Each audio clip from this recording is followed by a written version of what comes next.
Hey, it's Ellie. Welcome back to another Sims 4 speed build. So today I am building a house in Oasis Springs. It's a smaller house.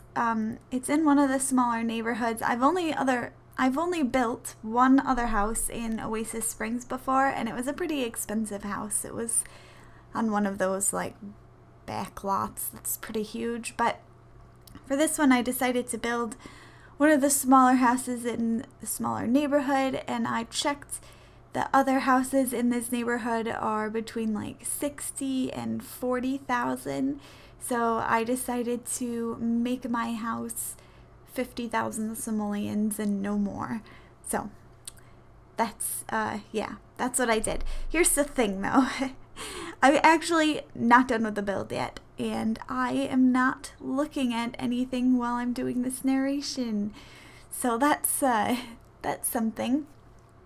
I did do about probably like half the build so far, so I know that I'm gonna use a lot of the backyard. No, wait.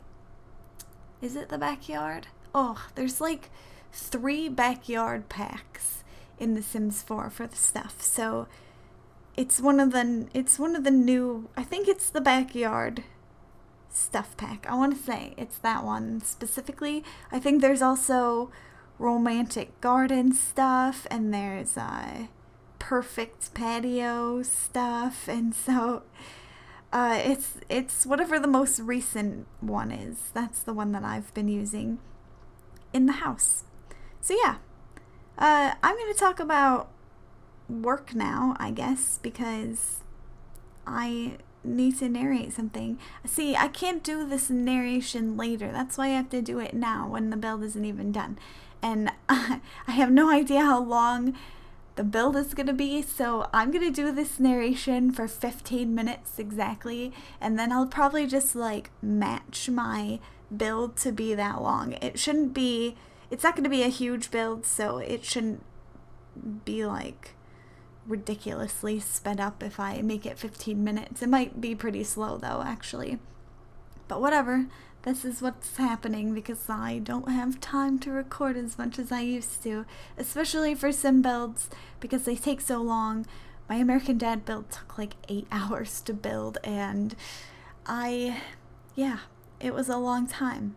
And then I had to narrate it, but I wasn't feeling well, so I really didn't narrate that too well. So yeah, I feel bad about that, but that's what I had to do, and this is what I have to do now, so this is what's happening.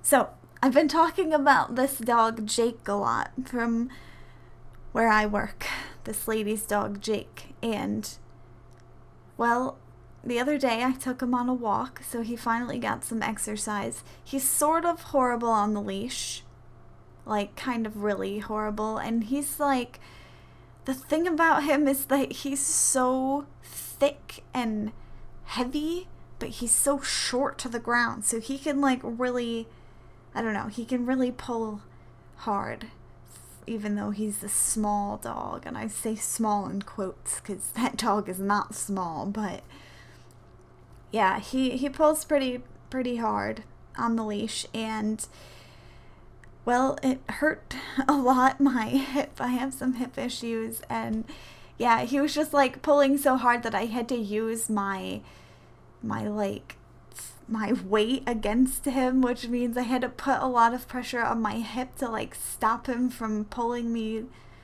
down the road. And yep, it was kind of painful, but I did it because he needs to go on a walk and get some exercise. He goes outside a lot, and the lady has a really huge yard, so he could run around if he wanted to, but he doesn't want to. He doesn't like... I've seen that dog run like twice, and both times it was not a very far distance. He runs like to you from maybe like 20 feet away max. Not even that long. Not even that far usually. That was only one time when I was trying to call him inside, which I do a lot, and he just looks at you and he doesn't make any reaction. He's such a weird dog. I feel like potentially this lady is poisoning him, though, with all the food that she gives him. I'm quite sure now that she's been sneaking him bread. Before it was cheese, which would make him sick, so he stopped eating for a little bit. But now he seems to be begging for bread, like hardcore. This dog doesn't usually beg at all. He's like, he doesn't even like notice when you're eating, I think. But I swear, whenever I get the bread out, that dog is like right there. He's waiting for the bread and he's begging pretty hard, and I tell him no several times, and the lady doesn't say anything to him because I think she, gives him bread later.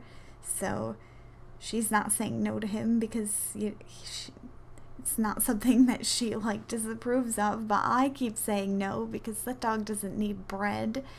Bread is admittedly not as bad as other things she could be giving them. I think she also gave him some broccoli the other day, but that's fine too. That's all right. But I just she gives him too much human food. He's gonna get sick still. He eats the bread and the broccoli because it doesn't make him vomit sick, but it's not good for him to eat all that human food all the time like that. I think she makes him a dinner every single night. I'm pretty sure. I think I might have to stay later because just to keep an eye on her. Also, she's having trouble with the stove, and that's kind of really, really scary. So yes, I've been trying to do a lot of the cooking lately, and that's going all right.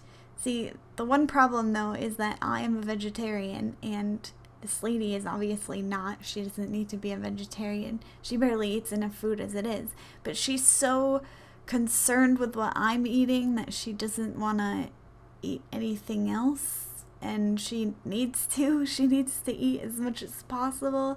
So I've been having to cook her meat dishes, and then I cook myself something else, or make a meal that I can just add the meat to later, and that way I can eat it too.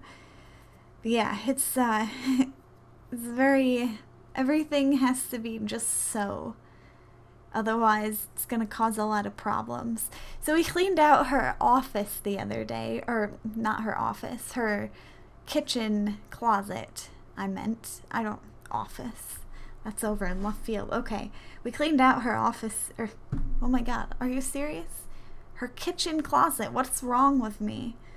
Yes, there's a lot of stuff in there that was very unusual, and the whole point of it, I thought, was to clean out the closet, actually get rid of stuff or put stuff in the garage, things that she doesn't need anymore. And so we're going through, and she's got whole boxes of shoe polishing stuff, and literally an entire basket full. That's kind of a vague, you don't know how big the basket is, but it's I don't know, I don't know what to compare it to, but it's a small basket. It's maybe the size of a roll of paper towels or something. That's a weird comparison, but that's the best I can think of right now. So yeah, it's literally a full basket of nails and random little metal clip things, and a few things that even she admitted she doesn't know what they go to, and it's not something important that you are oh man, if I throw that away, I'll really be in a bad situation later. No, it's none of that.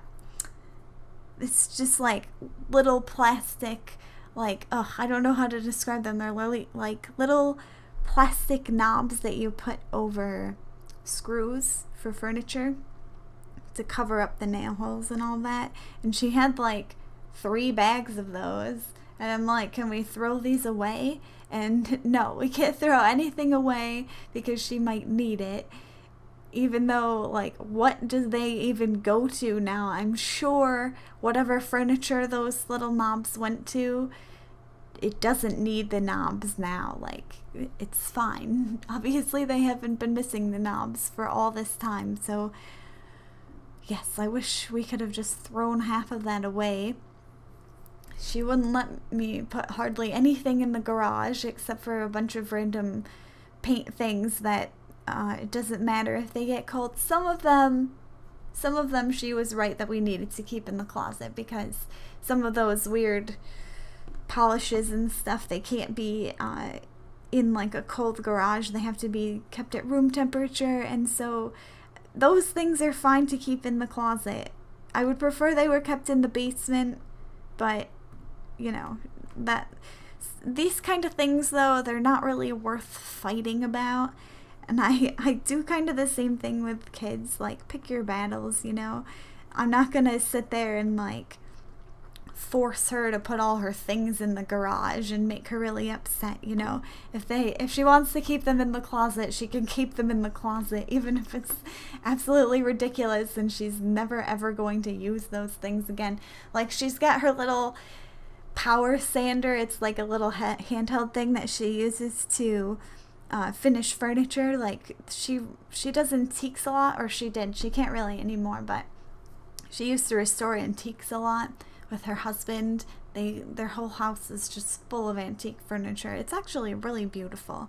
Some of the furniture it's just stunning. She has she has a chair that has a toilet in it. It's like, it looks like a wooden dining room table chair.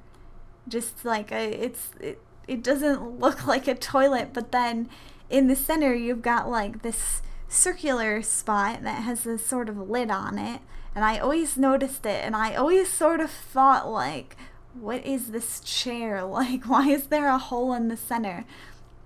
And underneath the chair there's a box. It's just like, yeah, just right under the seat is kind of like a box that they enclose, and then the legs go down, you know. And so the other day we were going through, she's trying to fix this lamp of hers that, that's a whole nother story, okay? Anyway, we were over there. The lamp is right next to this chair, so she's telling me, so she pulls up the lid finally. I never pulled it up because why would I? But she pulls it up and she's like, did you know there's a toilet in here? And I was like, oh, no, I didn't know that. But, you know, so there's like a little porcelain bowl, has a handle on it. It goes right under the circular spot of the seat, you know, the hole in the seat. And I guess you just go to the bathroom in it, and then you open the back, and one of the box sides flaps down, and you can take the little porcelain bowl out and dump it, and then clean it and put it back in. And so I don't know why somebody would have made such a thing like this, because I'm pretty sure it's not older than toilets, but I don't know, maybe. I mean, it's a pretty old chair, but like I said, I'm pretty sure toilets were a thing before this chair was made. I don't know. Maybe toilets are more recent than I realized, but I don't think so. I don't know why this chair exists. It's very odd. Your toilet shouldn't look like a chair anyway. So, yep. Whoops, that was my phone. I am sorry. Yep. Okay. Anyways, well, this narration is almost over. I hope it was a good build for you. Also, I forgot what I was talking about before. I don't know why I got talking about that weird antique chair. But anyways. Oh, it was because of the power sander. Yeah, she had to keep that power sander and all of her polishing things in the closet. I'm just thinking, listen, lady, you are not using a power tool ever. No. Okay, my phone again. I'm so sorry. Everybody is texting me. Anyway, yeah, so that's about the end of the build. Like I said, I hope it was a good build. I hope the house is nice. The outside is alright, and the, like, living room that I got done so far is also nice. So, if you liked it, make sure to give it a like and subscribe to my channel because I post Sims videos every Friday, Saturday, and Sunday. Thanks for watching. I hope to see you in the next video. Until then, bye!